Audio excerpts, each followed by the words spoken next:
At just 25 years old, Fats Navarro and 18-year-old Sonny Rollins were an exceptional one-off pairing for tonight's album. Powell and Haynes were both 24. It's not surprising that the earliest sessions Powell made for the Blue Note label were the ones which made the biggest initial impression. It has to be mentioned, though, that the second half of his performing career, there is undoubtedly a quantity of recorded work failing far below the standards he set when he was at his best. Tonight, we are talking about Bud Powell. The album, The Amazing Bud Powell, Volume 1, was released on the Blue Note label on LP and CD, and there have been multiple reissues of this album. It's got Bud Powell on piano, Fats Navarro on trumpet, Sonny Rollins on tenor sax, Tommy Potter and Curly Russell on the bass, Roy Haynes and Max Roach on the drums.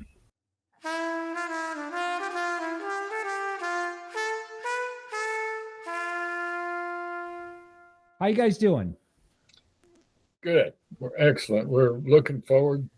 I'm looking forward to the evening discussion with y'all.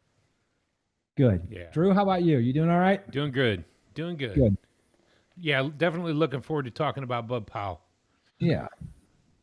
And I gotta tell you the truth. No, I'm not looking forward to talking about Bud Powell. I need like 1 or 2 or 3 more weeks just to get into more of Bud Powell. Yeah. Yeah, I agree. A week seems like a long time until you start digging into it and start getting into it, and then you realize, wow, it's already recording day, and I gotta buckle down and really pay attention to what I'm listening to, because there's a lot to listen to by Bud. So yes, I gotta say this about that several weeks ago on a bike ride, I had Bud Powell coming through Bluetooth into my ears. Thoroughly enjoyed the album, and it's good music to exercise, to bike, to run, to walk to. So yeah, it's good stuff. Yeah, definitely. Any Bud Powell's good Bud Powell. So let's get into some clips so that everybody understands what we're talking about. Then we'll move into the slideshow and discuss the album a little bit more. And then we can wrap up with our personal weeks. Sounds like a great idea. So who wants the first clip? I'll take it, since y'all kind of hesitated there. Parisian Thoroughfare, starting at 2:35.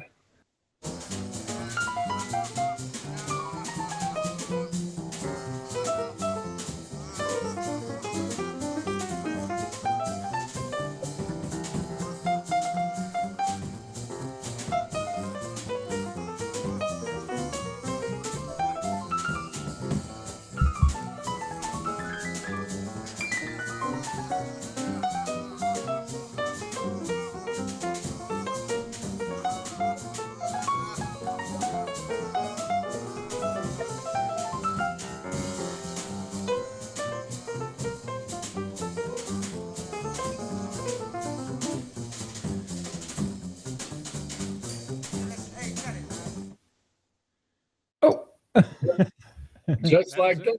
That was it. Just like that, it ends. Don't you like that? Man, I thought that's so cool. I wonder what they were saying in the background.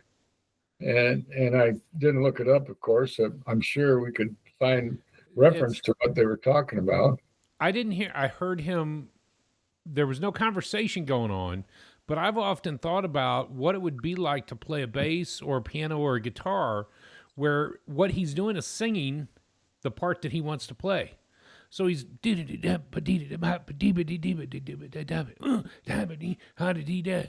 so he's humming his part. London Bridge is falling down. Yeah. Keith Jarrett does it a lot. On an album that we'll talk about coming up in several weeks. Chick Corea does it as well. They just get so focused, I think. And I was jotting those names down too while we were listening to that clip, just to mention that same thing, where I think they get so involved in what they're doing that their brain works and their mouth works at the same time. I love that clip for the same reason, Dad. I don't know exactly why you loved it, but to hear him moaning, if you will, or singing to himself as he's trying to play the right notes. Mhm. Really speaks to me on that.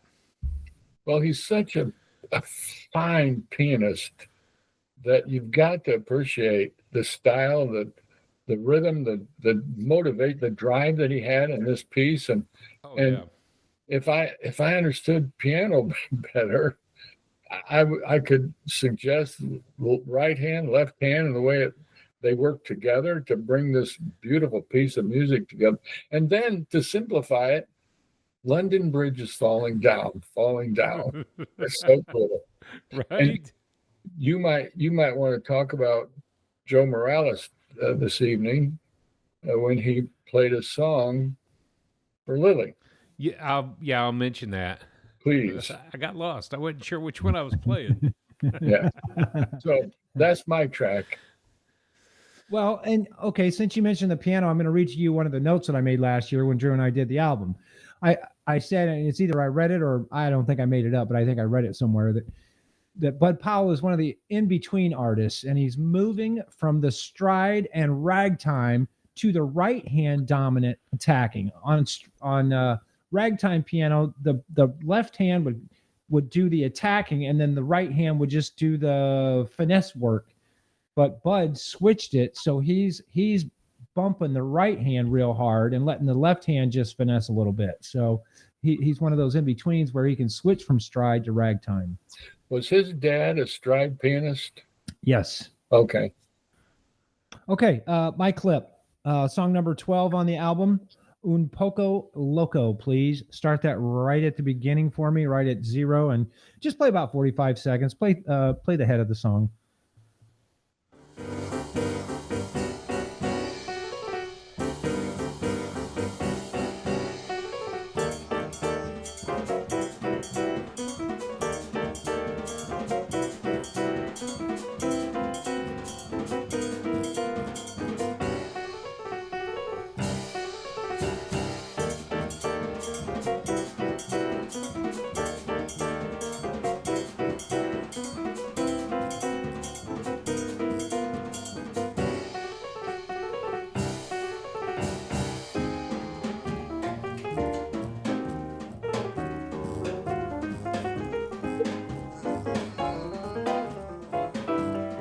There he goes again. He's doing it.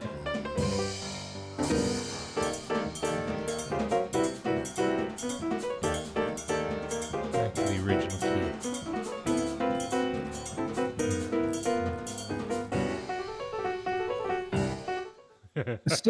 So last week our genre of the day was Afro-Cuban jazz, and we talked just a little bit about Afro-Cuban jazz. That's not why I picked this. I picked it because it's a great clip, but I did want to highlight that this fits into that Afro-Cuban kind of category with the rhythm going, with the drummer. He's doing his the Cuban rhythm. Bud's kind of doing a little. It's not Afro what he's doing, but Afro-Cuban rhythm. This is probably one of the rarest moments. Bud Powell never really got into the Afro-Cuban music. And so Right. I really appreciate you highlighting this for this week. This is his run into that style and that sound, which, of course, you mentioned last week, Dizzy and others that brought in those sounds. And so for Bud to touch on that in 1949 was pretty spectacular. So. Yeah.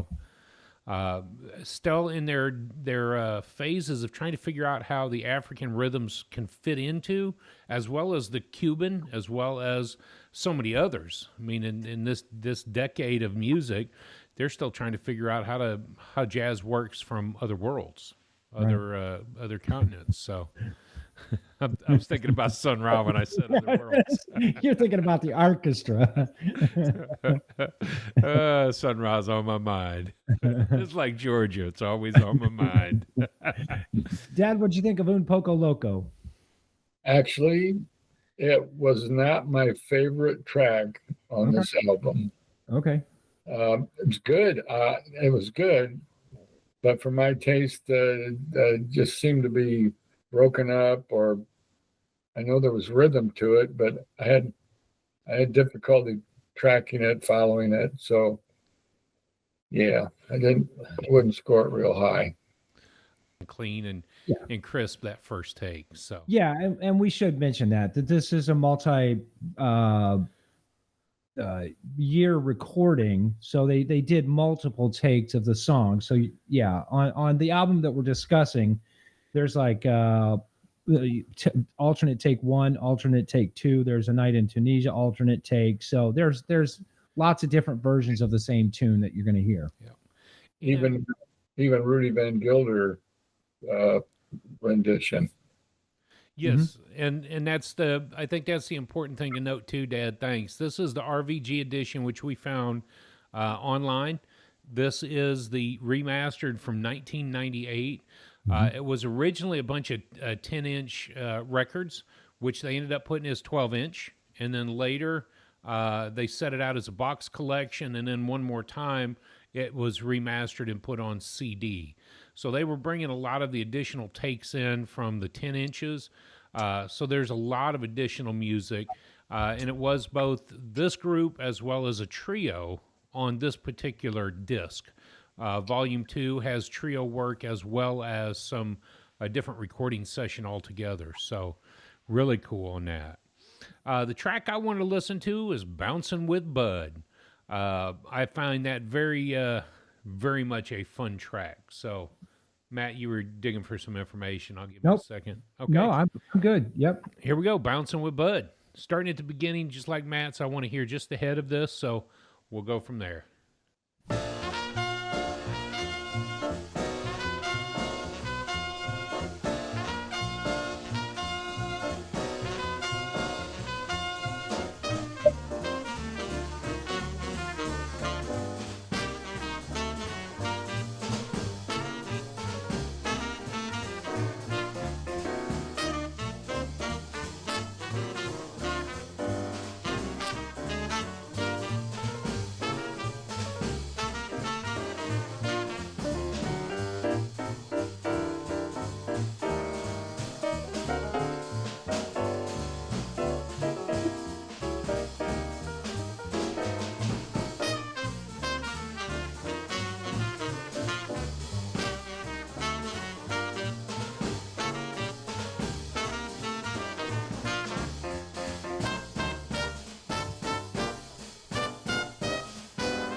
And I'll cut it right there before he rolls back into the piano. I really love the intro to that song. That head is, as you just said earlier, an earwig. It's something that sticks with you. You'll start hearing it over and over. What hit me about the opening of this song is just all the musicianship. Every time this comes on in shuffle, Matt, we've talked about it. Can I recognize this album in the middle of everywhere? I recognize the album. The problem that I run into is I assume it's Clifford Brown. The crisp playing of that trumpet just reminds me of Clifford, but this was Clifford's influence and mentor. Yeah. So it doesn't surprise me to listen to Fats Navarro tearing it up with that. It very flawless, very simple. He plays it and makes it seem like it's just taking a deep breath and relaxing, and the horn comes out. What I love there is that 30 seconds in, you get to hear Bud just kind of take a 30-second or a 15-second solo, if you will, in the middle of the head. Then they return right back to that head. So I just love that clip. Yeah. Well, it was a beautiful, like you said, executed piece of music between the group. I don't think Fats outshines Bud, but I don't think Bud outshines Max on the drums. It's just so well executed by all of the musicians. It's a great tune to listen to. It really is. It is very identifiable, isn't it? Yeah. Like you started out to say. Yep. Yeah. It takes a lot for a band to be in sync like that. Mm-hmm. It really, really does. So there's a lot of craftsmanship with these guys sitting down to play. Well, and we'll get to it in the slideshow, and I mentioned it once already, but this was recorded over 2 years. They had a recording session in 49, a recording session in 51, and then another one in 53, right? Yeah, for the second volume and third. Volume, yeah. And it wasn't necessarily for this record. This was a compilation anyway. Correct. So Correct. some 10-inch records come out, songs came out, then later the 12-inch. I find that Blue Note took full advantage of the new media coming out, just like we could today. Instead of limited into, that Dad's clip ends with just an abrupt ending. It reminded me of Jeanette. You see that red light come on, you got like 5 seconds to shut it down so you'd hear the cymbals. But and it was done. It wasn't even a long drawn out cymbal. It was just a trash can lid. Boom. And so you look at those records from those days, and you add more material, and now we could release an album on a CD that's 5 hours long. We could put a 10-hour recording on YouTube. I mean, we could go for days. Now, the orchestra would have a good time with that because they could just record for the next 6 years and just leave a live stream and running. But I think that technology has really benefited the musicianship and the ability to record. And we'll talk a little bit about that with Dad's album of the week, too. Just banging good. So let's get into some slideshows so we can get this discussion off and going. All right, here we go. I'm excited to talk about Bud. Now, I know you are. But yeah, let's zoom through this slideshow and just get on to the discussion. But just like I say every week on this first slide, whatever you do it to jazz. You're going to hear it coming up in just a few minutes in our week of music. That's pretty much what we do. Again, tonight we're talking about Bud Powell, the amazing Bud Powell Volume 1 from 1956, but we are listening to the 98? Rudy Van Gelder from 98. From 98. Yeah, recorded in 49. Yeah, recorded in 49. Just a quick about the artwork. I love the artwork. It's Bud concentrating. He's probably looking down at the keys. Not much more needs to be said. I do like the color of the purple lettering for the Volume 1. The volume label covers the wording is different for Volume 2, and it's a different color for Volume 3. Let's move on to the jazz style for the day. So this week, the jazz style for the day is avant-garde. And avant-garde is a style of music and improvisation that combines avant-garde art, music, and composition with jazz. Now, you're not supposed to use the word in the definition, so I don't know how it combines avant-garde art, music, and composition with jazz to make it avant-garde jazz. But it originated in the 1950s and developed, of course, through the 60s. And if you have any questions about timelines or whatever, head on over to theunconnoisseur.com to check out our timeline. It does go into a little more detail about avant-garde. Next slide. Where you can get it. Just like I say every week, you can get this on all of the streaming platforms, major streaming platforms. Buy local, real big in the middle. Head over to your local record store. Look for the Bud Powell, the amazing Bud Powell Volume 1 at your local record store. Now, this week, I had some trouble finding quotes from Bud, and I did find that he was not really known for giving many interviews or talking much about jazz music. So the quotes that I got this week are from other people about Bud Powell. So this week's quote from Dizzy Gillespie, he laid down the basis for modern jazz piano. And of course, that's Dizzy talking about Bud Powell, laying down the basis for the modern jazz piano. And you heard us talk about stride and ragtime piano, but Bud just kind of moved on all of that just to the modern era for piano. Yeah, I normally like to come up with quotes from the artist as well. And I didn't find one quote, but like you found Dizzy, there were so many other artists of the time that recognized his level of piano and piano style and playing. Yeah. All right, let's move on to the information slide. No, the timeline slide. I'm sorry. Let's move on to the timeline slide. Bud was born in 1924. His first recording, which I found, but then I read just a few minutes ago before we started recording that his first recording was actually in 47. I found it was in 1950. So that's what it says on his discography timeline. His 1950 was his first recording, but I found an earlier recording that probably may not have been listed. Anyways, this album was released in 1956. Between the years of 59 and 64, Bud Powell moved and lived in France. He moved to France and lived there for, 5 years. And then, of course, in 1966, he passed away. Any discussion? Nope. I'm going to discuss that first recording a little bit later, but the that time in France was an important time for him to recover and recuperate, which is, would have been a good thing for him to stay put. But Bud was Bud, baby.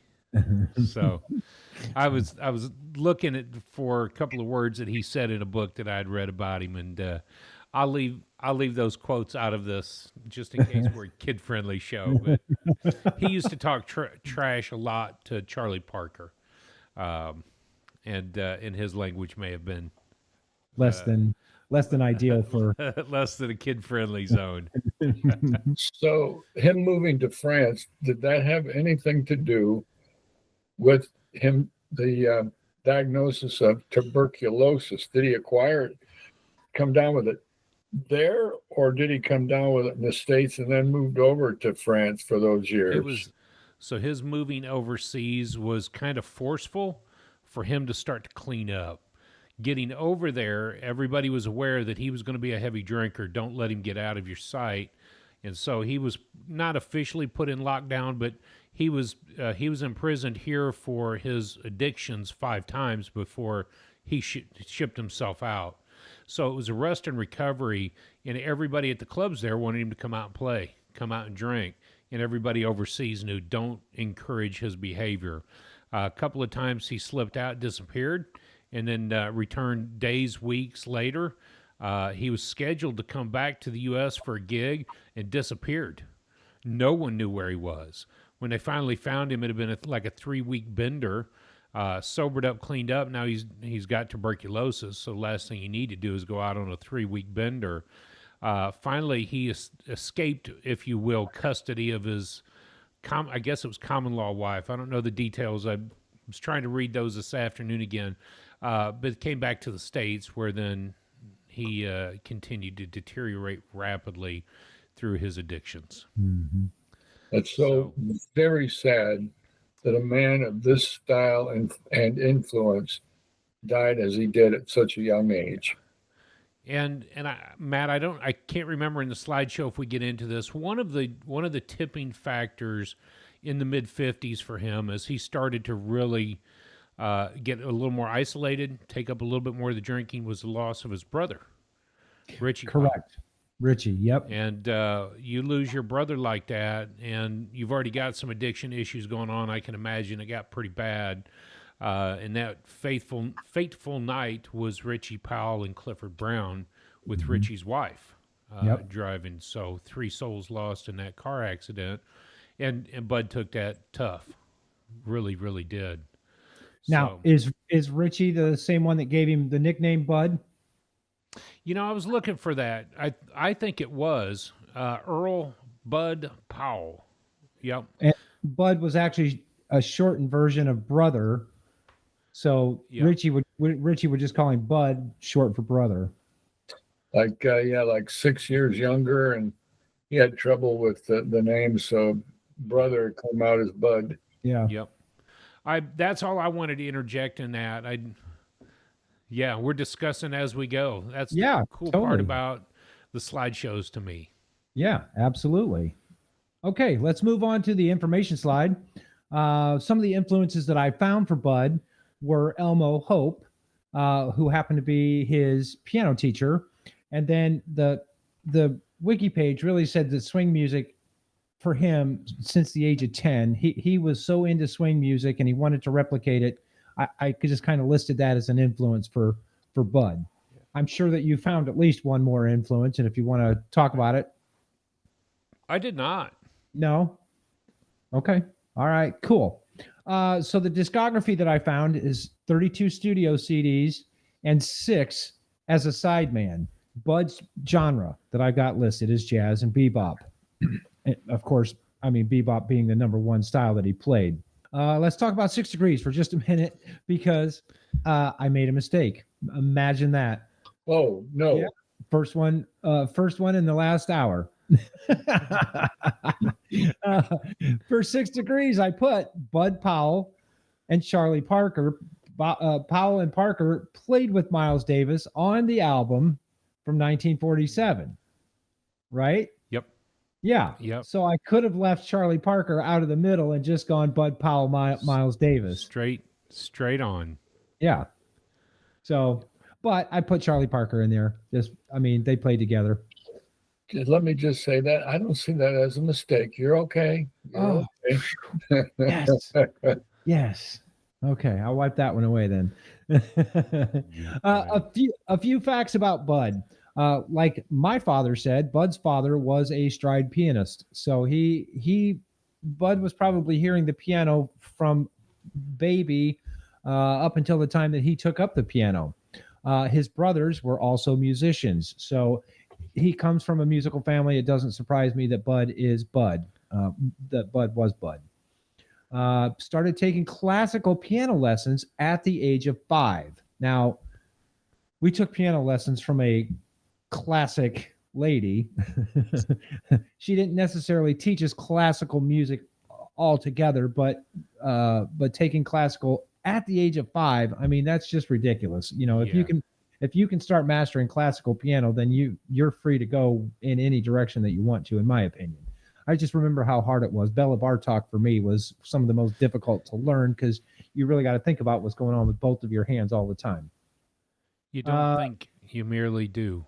Yes. There is no trying. Okay, thank you, Yoda. Last fact, last fact about Bud. He did play with Cootie Williams in the mid 1940s, and I put that up there just because I like the name Cootie Williams.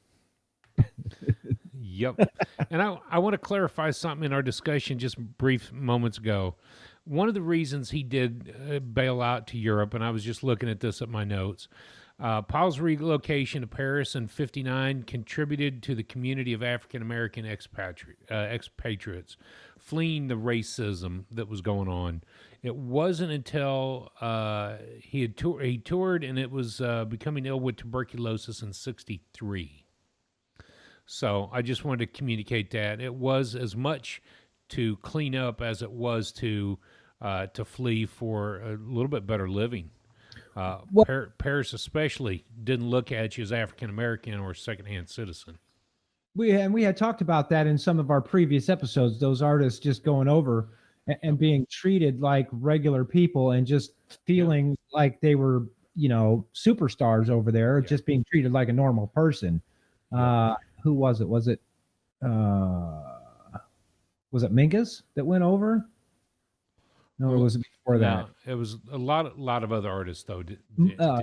Yeah, it was Thelonious for sure. Yep, went over, and he said that he was treated just he felt like a superstar. He could walk around and nobody was messing with him for the color of his skin, but then when he went into the clubs, everybody knew him.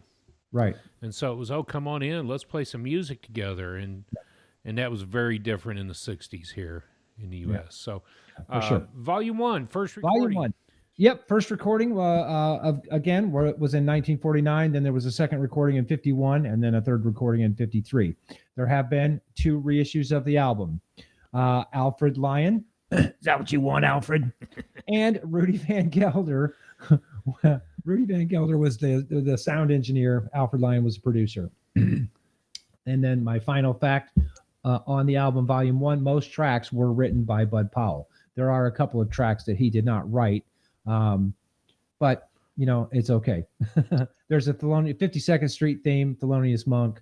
You got A Night in Tunisia, of course, Dizzy Gillespie. Ornithology by Harris and Charlie Parker, and then Bouncing with Bud by Fuller and Bud. So just a couple of ones that he didn't write on there. Okay, let's move on to my final slide in the slideshow today in jazz history. Today is July 23rd. I cannot believe it's almost the end of July already. But this day in history on July 23rd, trumpeter Emmett Berry was born in 1915 in Macon, Georgia. Pianist and composer Thelonious Monk records Crisscross in 1951. And that's not the group Crisscross singing Jump, Jump.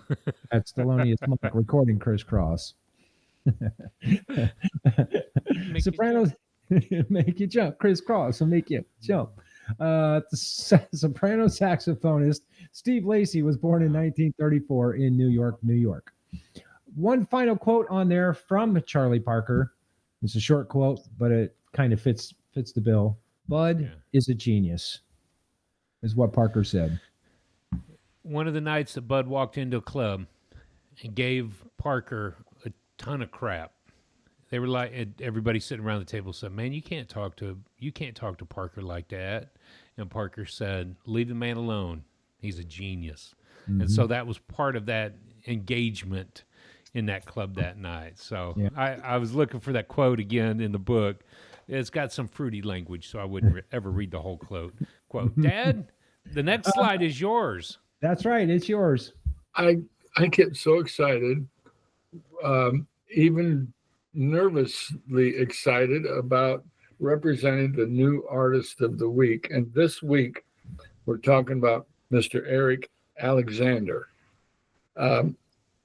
This album, Chicago to New York, is a banging, beautiful, stylistic, musical, what do you say? Just a flow to it. And the title is interesting, Chicago to New York. And I don't completely understand, but you guys can understand that he's taken the jazz music from Chicago, the style of Chicago, and then through the album, he's transitioning to the style of jazz in New York, New York. And thus he come up with the title, Chicago to New York. And if you see the album cover, I love not only the color, but the sax laid out in front of him with him in the background. But you're going to love this album. It was released at April of this year, 2025. So it's basically a brand new album. Now, this cat's been around for a while, and I saw someplace where somebody said he had 20 albums released. I saw someplace else he's got 50 albums released. And Matt, he's only a year or so older than you are. I don't see 50, but the first one on iTunes is from 1992. Yeah. So that tells you anything. Yeah. So he's known for his jazz, bebop, and straight ahead jazz. Mm-hmm. Now, you might understand what straight ahead jazz is. I'm not sure I do, but basically he took away any kind of rock rhythm and style to straight jazz, straight ahead jazz. That's as simple as I can put it, but the listeners will understand straight ahead jazz. What else would I say? He's got like 300 sideman jobs. He's everywhere. Really, at such a young age, he placed only second. He placed second in Thelonious Monk's International Jazz Saxophone Competition. Second place. What's surprising? I don't understand how he couldn't have won first place except Josh Redman did. I didn't look up any information about Josh Redman. Okay, fair enough. You can sit second place. Right. Yeah, this guy's incredible. Okay, so I got a bone to pick because until I really took the time to look through his album list, I didn't think it was in iTunes, and I had to go to Bandcamp to listen to it. But for some reason, and I'm not discounting that it was released in April of 2025. So I'm just telling you what I see in iTunes, that it says that it was released in 2007. I know it was released in 2025 because I was on Bandcamp and I saw when it was released. So iTunes may have made a mistake. So if you're looking for the album on iTunes, it's not at the top of Eric Alexander's list. And I'm mad at myself because the only song I got to hear was Only the Lonely, because that was the one that was available on Bandcamp to listen to for free. Well, there's no way it was that old because it wasn't recorded until May 7th of 2024, at the Rudy Van Gelder Studios. No, that's what I'm saying. So iTunes has made I was just they made dropping Rudy's name in there. either they made a mistake or it's intentional to be able to get the album into iTunes and maybe have to list it as 2007. I don't know. I just added it to my library. I did listen to a lot of other Eric Alexander though. Today was a gorge session on Eric, and yeah. Did you listen to Heavy Hitters? Any of this Heavy Hitters album? Yes, I did. Yes. It's so cool. Yes. And the album cover is so cool. Yep. This was listed on several websites as a master class in modern hard bop. So your last week we had said, I wonder who's doing the hard bop these days, and the answer is last week's album and this week's album. Well, And I've got their website up for selleralive.com, where you can find out the record label and more information about the gentleman that started the record label. and then ericalexanderjazz.com is his website. Yes. Yep.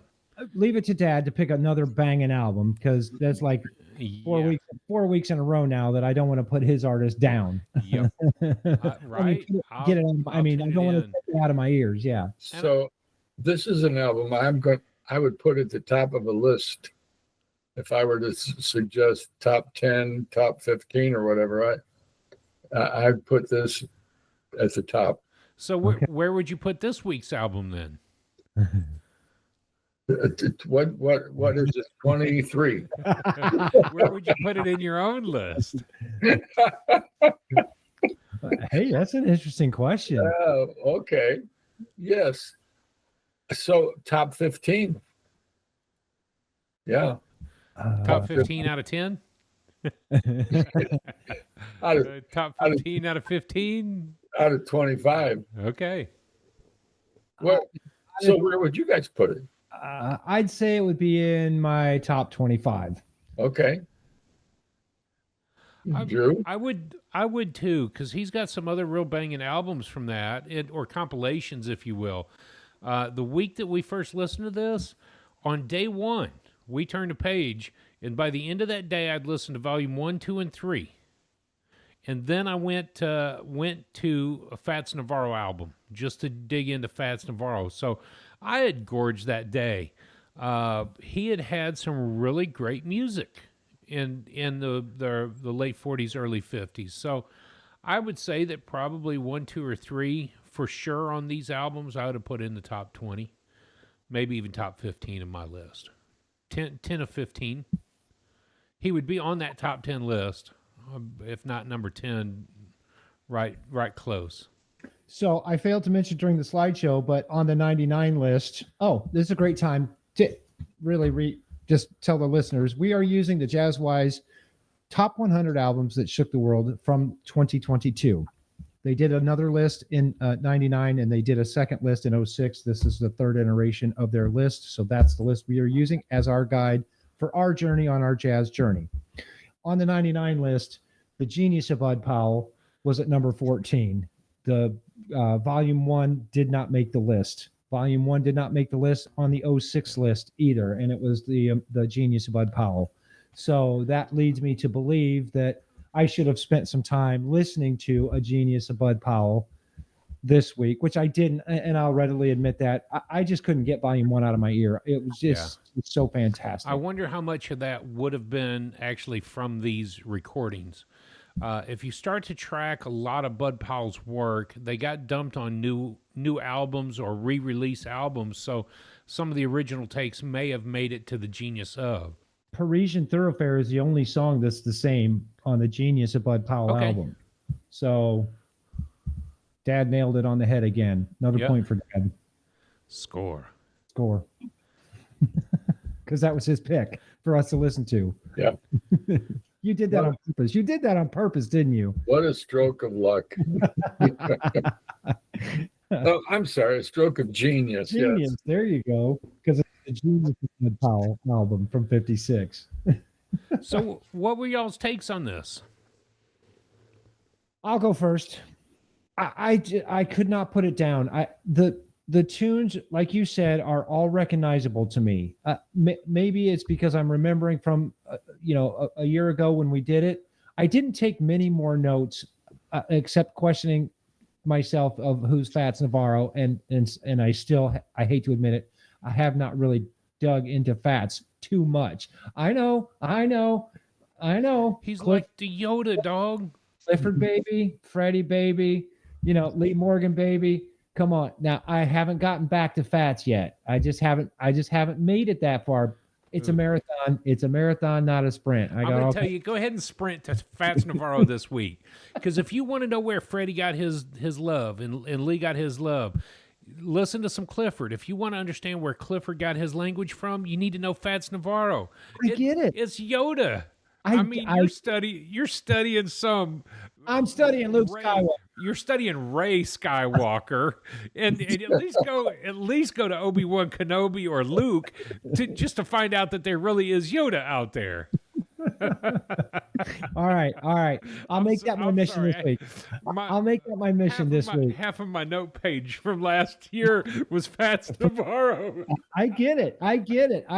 I get it. And again, as an unconnoisseur, it's tough sometimes to choose. Oh man, do I want to listen to something that I know and enjoy, or do I want to go outside my comfort zone and listen to something I don't know. I don't know if I'll enjoy it until I try it. So I should take that step, get my toes wet into Fats Navarro. So I didn't make any other notes except for that he was the teacher of Clifford Brown. Overall impressions. I love the entire album. I love the way that it's put together. Of course, it's an RBG album, and Alfred Eiler. So I just love the whole thing. I mean, again, I gorged on it all week long. I didn't really want to turn it off ever, except to put in Eric Alexander. So. And I hesitated today because I was like, I'm going to listen to more Bud Powell. It's all about bebop jazz. I was into that album, and when I saw Dad's again, I thought, man, I need to at least get a take of what this album is, and it's everything we hoped for. Mm-hmm. It's the hard bop sound, it's the Chicago and New York style jazz. It's got all the earmarks of beautiful recording technology. And so once you start listening to it, I'm like, man, I'm going to go back and listen to some scratchy old records from Bud Powell in 1949. Even if it is a Rudy Van Gelder issue, correct, there's still some of that original technology that took place. Correct. And he wasn't able to remove all the pops and scratches from the remaster. No. So, Dad, your take on Bud Powell, The Amazing Bud Powell Volume 1. Yes, well, first of all, I so much respect his piano playing ability. The album, I had difficulty with the album going from the alternate rendition to the alternate 2 to the Rudy Van Gelder. I would much rather have just gone one after the other, the track after the other track. So I got a little bit confused or distracted, or let me just play that same track. You didn't like the order. You didn't like the order of the album, right? So if what was it? Night in Tunisia had the original recording, you want the take one right after that. Yep. Okay. Yep. But otherwise, the music. I did have a little bit of trouble with the track you chose, Matt. There was there's a part of that where it's the cymbal and he just tapping the cymbal, tap. In complete rhythm, which I highly respect because that's hard to do. It's hard to play that same rhythm as he does it and repeat it. So that was distracting to me as well. But overall, the album was really, really good. I thought it was cowbell.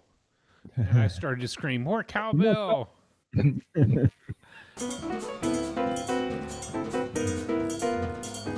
But maybe it was the very top of a cymbal. Yeah. That's what I took it to be. And after a while, that's becomes all you can concentrate on. If that's what you're hearing, that's all you can concentrate on, and you miss what Bud's doing on the piano. So yeah. I get it. And maybe it's because now I'm taking drum lessons that I can't imagine playing that same rhythm, that same beat, as long as he does. Mhm. And so, yes, I respected it, but it was distracting to me. And, 'Cause and you're like you talking said- about my pick, Un Poco Loco, because Yeah. that was Max Roach. Yeah. Yeah. So Okay. okay. There you have it. Julie, Would you? How many times did you get to listen to it this week? The this album? week, again in pieces.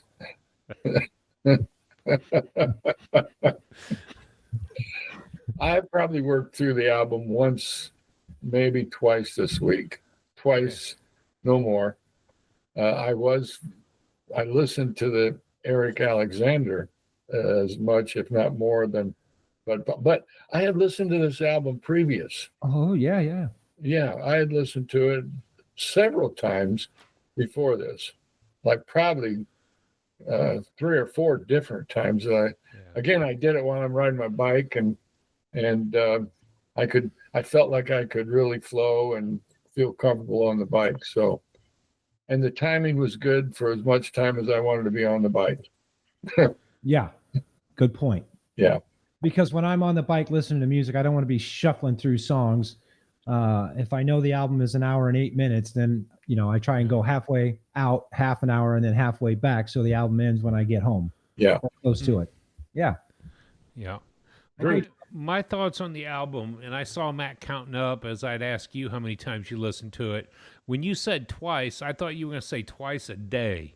This week, I listened to so much Bud Powell. The Jazz Giant album was one of those on my list as well. But I got Jazz Giant last year at this time. I started to look back to my listenings this week, and of course, I really got into Fats Navarro last year at this time, and everything that I could gorge on. I didn't listen to Roland Kirk, but I did last year. Three albums from Bud Powell that I ended up listening to last year, and I did it again this year. I don't know if it was just the gorging on Bud Powell, but I ended up with Jimmy Smith this year, the album Damn, and last year, this week, I listened to Larry Smith or Larry Young. Unity. A Clark Terry, Big Bad Band, and this year was Swahili. So I'm just and then EST, Gregorian's Point of View. Oh, forget year about and it. this year. So I'm not sure how I streamed to the exact same albums that I did last year. It might have been a sound.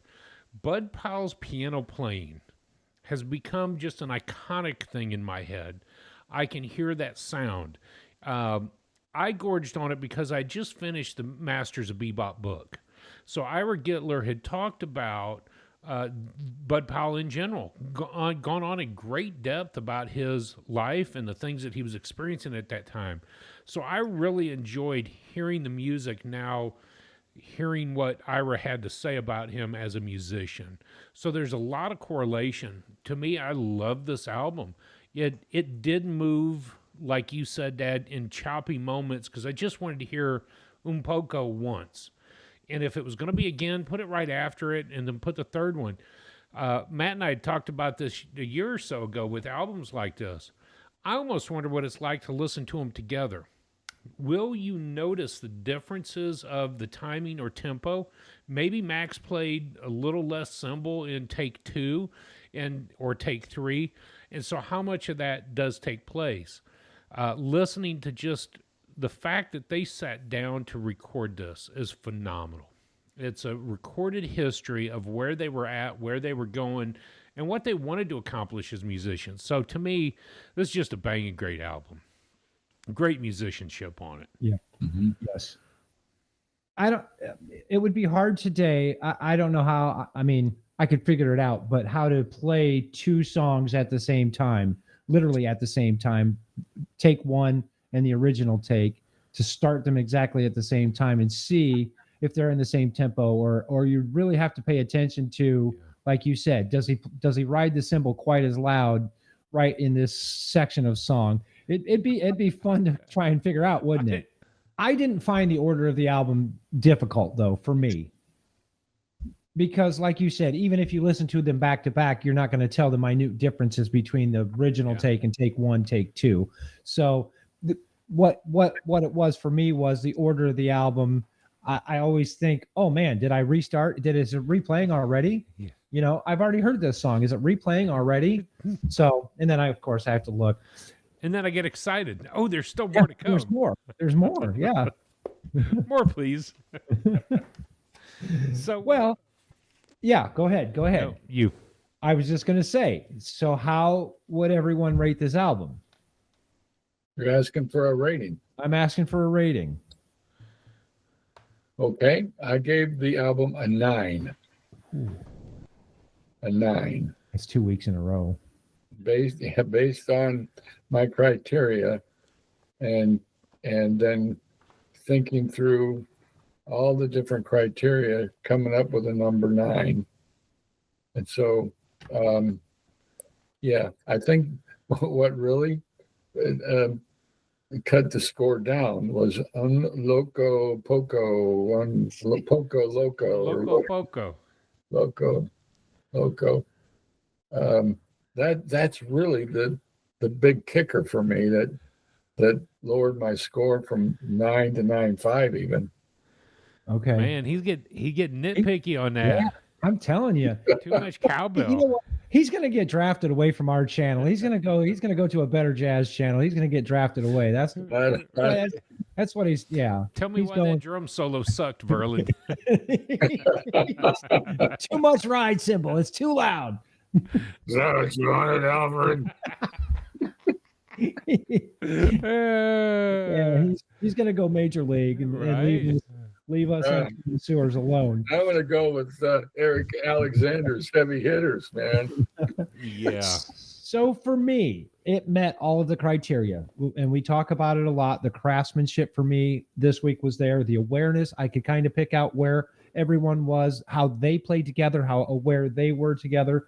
The creativity, Bud is very, very creative anyways. The spirit this week, I felt the spirit of the music. I felt the rhythm. I felt I was able to groove with it.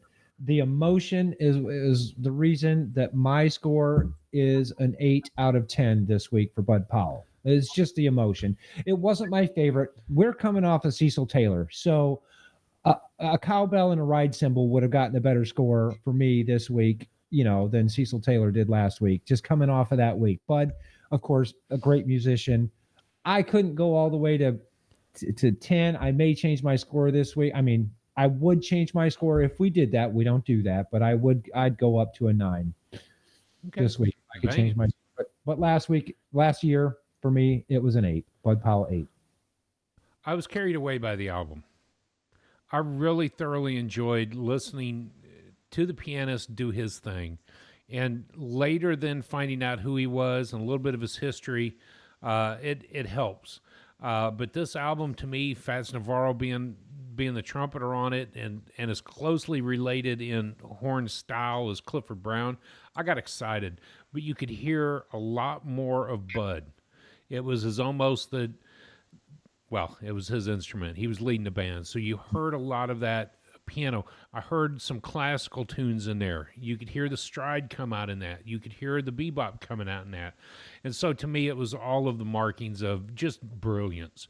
I gave it a 9.5. And I will leave it right there.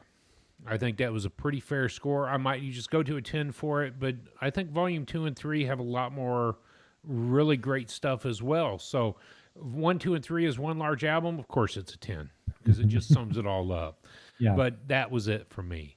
Yeah. So that's your score from last year. 9.5. Yeah. Okay. And mine was a solid 8. Yeah. That's interesting that you guys were that far apart with your scoring. Well, Drew's in love with Fats Navarro. I haven't heard much Fats yet, so maybe once I start listening to Fats. See, that's your problem. You Yoda, need some more. Yoda starts more talking. bacon, buddy. You need some more bacon. Yoda starts talking to me, and then I'll get it. Yeah. So I'll go ahead and tell you about my week right now. So right. Last night was Jazz Ensemble, and I don't have a daughter here. So she's sitting in Fort Wayne right now, actually watching a movie.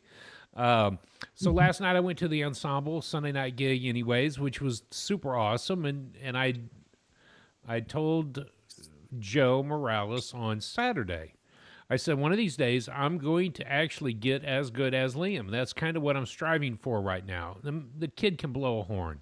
I have high respect and high regard for him. And so last night, Joe said, why didn't you tell me what you said on Sunday? And I looked over at a kid and I said, I'm going to get to be as good as you one day. And he said, well, you're working on it. And then I said, but I also realized that I'd love to play like Clifford Brown. So both of y'all are right up there at that level where I'm striving for. Backtrack, I had my first official trumpet lesson on Saturday. Because my daughter is out of town, I knew that Joe had an extra hour on his books. So I went ahead and took a lesson, and I'll do another one this Saturday as well. It's really nice to actually have, after a little over 2 years, my first official trumpet lesson. So it was super great to work on some things. There's a lot of things that I've got to work on that you don't know.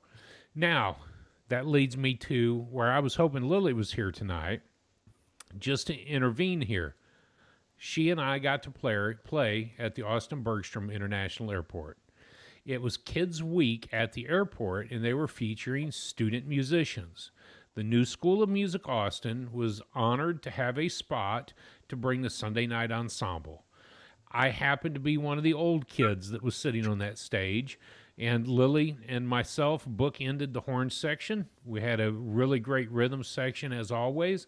Had a 2-hour show, and I'm cutting some of that. You guys have had an opportunity to watch those videos, or the video of the show. I'm cutting some of the extra stuff out for Joe specifically, and then we'll have that back on YouTube. I'll put the link above Dad's head right now. So you can go check out the concert at the Austin Bergstrom International Airport. So we were behind security playing a 2-hour gig. So, and it was a fundraiser. It was a fundraiser. Super great fun time. And I was honored to sit with such great young talent. And that is just payment in and of itself, to watch what these young folks have done with their music careers, and to know that I didn't get to play with Liam on Thursday at the gig, but one day I'll get to share a stage with that young man. Yeah. It would be a pleasure. So you guys' weeks, do tell. Well, let me say this about what you just talked about, because every place we went this week with Lily, I said, Lily, tell them about you playing on Thursday night. She said, it wasn't the night, it was the afternoon. Well, okay, but tell them anyway. Yeah, poor kid. I felt so bad for her because I wanted her to just tell everybody. Tell them what you did. Yeah. So what, Dad, what was the rest of your week like?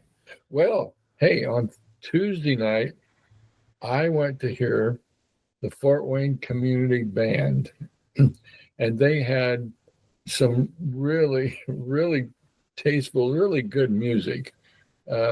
They did a track of Summertime, and the announcer actually sang along a little bit with the track. We were at what's called the Follinger Theater. It's outdoor theater, and it really was good. 100-piece members in the band, and they come across real strong, real solid. And then I'll let you say more about the Three Rivers Big Band on Wednesday night, but Mom and I were there for just about an hour, and then of course I got to see the video of Lily and the big kid on stage at the That's you. the kids. And again today we went to Sweetwater Music Store, and we got into a demo room, and she played from 5 or 6 or 7 different pieces, and she just kept playing. What do you want me to play next? How about if I play this? What if I play that? So yeah, she even played Blue Bossa. Wow. Yeah, it was pretty sweet. She won't play that for me. No, we did play it Thursday, but that was forced. I'm glad you got to hear her play. Yes, so impressive. And then last Wednesday I had a drum lesson, so I anticipate, of course, being with Lady D and a drum lesson is always good. And normally she's got some music that she wants me to listen to that would go along with where we are with our lesson. That was my week. Awesome. Yeah. Well, I had a very busy week last week. Starting Monday and Tuesday, we went to watch our friend's Little League. Our friend's son was playing Little League baseball. It's not Little League, but it's a similar style league for the championship. And we went out Monday thinking that it was the championship game, but it was actually the best of three. So they had to win 2 games in order to take the championship. Luckily, they won Monday night. We went back out to the field on Tuesday to watch play, and so they won Tuesday. They won the champion. On Wednesday night, like Dad alluded to, I was watching the Three Rivers Big Band at the club room.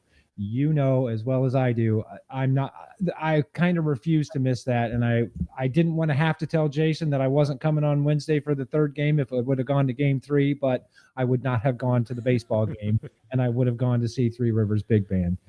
It's so much fun. I don't want to say that we're friends with anybody in the band, but they're starting to recognize our face just because we're there so much. I can wave to them. I can say hi. They'll say hi back.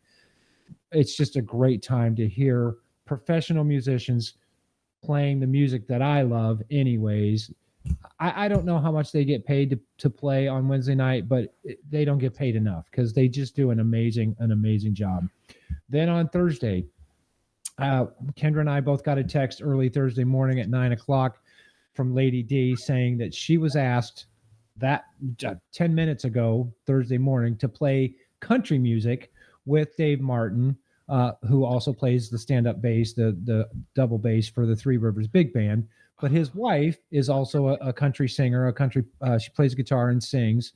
And she has a pretty decent solo career outside of anything else. She goes to Kendra's workplace, carries the guitar. She'll sing music for the elderly in Kendra's place. So Kendra has heard her before, but they were playing country music.